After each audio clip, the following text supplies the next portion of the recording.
गणेशाय नमः। महाभारत से सीख अध्याय 67 शल्य की मृत्यु हुई, यही इस अध्याय का विषय है। 17वें दिन के युद्ध के रात को सभी सैनिकों ने आराम किया।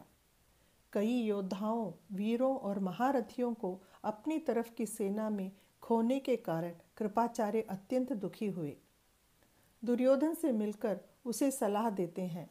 भीष्म, द्रोणाचार्य, कर्ण, जयद्रथ, जगद्दत्त, भूरिश्वरस जैसे बड़े बड़े वीर और आचार्यों के मृत्यु के बाद हमारी तरफ बहुत ही कम लोग बचे हैं। अभी भी वक्त है, हम पांडवों के साथ समझौता कर लेंगे तो बहुत ही अच्छा होगा। अगर तुम्हारे पिता धृतराष्ट्र समझौता की बात छेड़ेंगे तो धर्मराज और कृष्ण मना नहीं करेंगे। उनकी बातें बाकी के 4 भाई जरूर सुनेंगे। इतना समय संघर्ष करके अगर हम भी आखिर में मारे गए तो क्या फायदा? थोड़ा सोच के देखो, कहते हैं कृपाचार्य। दुर्योधन बहुत देर खामोश रहने के बाद अपनी तरफ का न्याय समझाता है।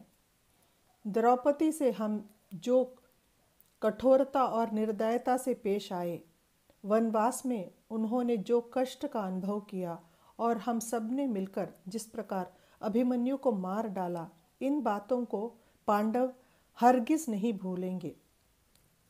मैं एक राजा बन के रहा हूँ, अब उनसे समझौता करके उनके द्वारा दिए जाने वाले जो कुछ भी हो मैं उसे स्वीकार नहीं कर सकता हूँ। मेरे लिए जिन महारथियों, योद्धाओं ने, वीरों ने, मेरे मित्र कर्ण ने, मेरे गुरु द्रोणाचार्य ने और भीष्म ने जो त्याग किया, उन सब के लिए एक क्षत्रिय होने के नाते मैं अंत तक लड़ूंगा। चाहे मुझे जीत मिले या हार, जो कुछ भी हो मैं उसे स्वीकार करूंगा। यही मेरा आखिरी फैसला है, कहता है दुर्योधन। उसके दृढ़ निश्चय को सुनकर सभी ने उसकी प्रशंसा की। अश्वत्थामा की योजना के अनुसार शल्य को सेनापति बनाया गया और रीति रिवाजों के साथ सभी कार्यक्रम पूर्ण किए गए। 18वें दिन का युद्ध आरंभ हुआ। कृष्ण ने धर्मराज से कहा कि शल्य एक अलग तरीके के युद्ध कला में बहुत ही निपुण है और एक महावीर है। उसका विरोध करने के लिए हमारी सेना में सबसे सही और श्रेष्ठ योद्धा सिर्फ आप ही हो। अगर आप आपस के संबंधों को भूलकर घोर युद्ध करोगे तो जरूर शल्य को मार सकते हो। आपको यह कार्य अवश्य करना ही होगा, कहते हैं श्री कृष्ण धर्मराज से। दोनों तरफ घोर युद्ध हुआ। नकुल ने कर्ण के बेटों चित्रसेन, सुषेण और सत्यसेन आदि को मार डाला। धर्मराज ने शल्य पर वार किया। शल्य द्वारा घायल हुए धर्मराज बहुत ही बुरी हालत में थे। जब एक अवसर पर शल्य थक गया था, तब एक शक्तिशाली अस्त्र का प्रयोग करके शल्य को मार डाला धर्मराज ने। कृतिवर्म सत्याकी द्वारा पराजित किया गया और युद्ध भूमि से भागकर चला गया। सहदेव ने शकुनी और उसके पुत्र को मार डाला। दुर्योधन पांडव सेना की शक्ति और आक्रमण का सामना नहीं कर पा रहा था और इसके कारण वहां से भागता है। जो कुछ भी हो रहा है वह संजय जान के कौरवों की मदद करने के लिए युद्ध भूमि आता है।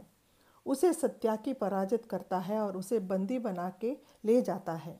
उसके बाद व्यास जी उनके निवेदन के कारण सत्याकी संजय को रिहा करता है। संजय जब महल वापस आता है तो रास्ते में दुर्योधन को युद्ध भूमि छोड़ के बच के आते हुए देखता है और एक तालाब में छुपते हुए भी देखता है। बीच रास्ते में उसकी मुलाकात कृपाचार्य, अश्वत्थामा, कृतवर्म तीनों से होती है। वे दुर्योधन की परिस्थिति को जानते हुए बहुत चिंतित होते हैं। वे दुर्योधन से मिलने जाते हैं। युयुत्सु जो गांधारी का बेटा नहीं था लेकिन युधिष्ठिर का था और युद्ध के आरंभ होने से पहले ही पांडवों के पक्ष चला गया था, वह विदुर से मिलकर सभी विषयों का खबर देता है। जय श्री कृष्ण।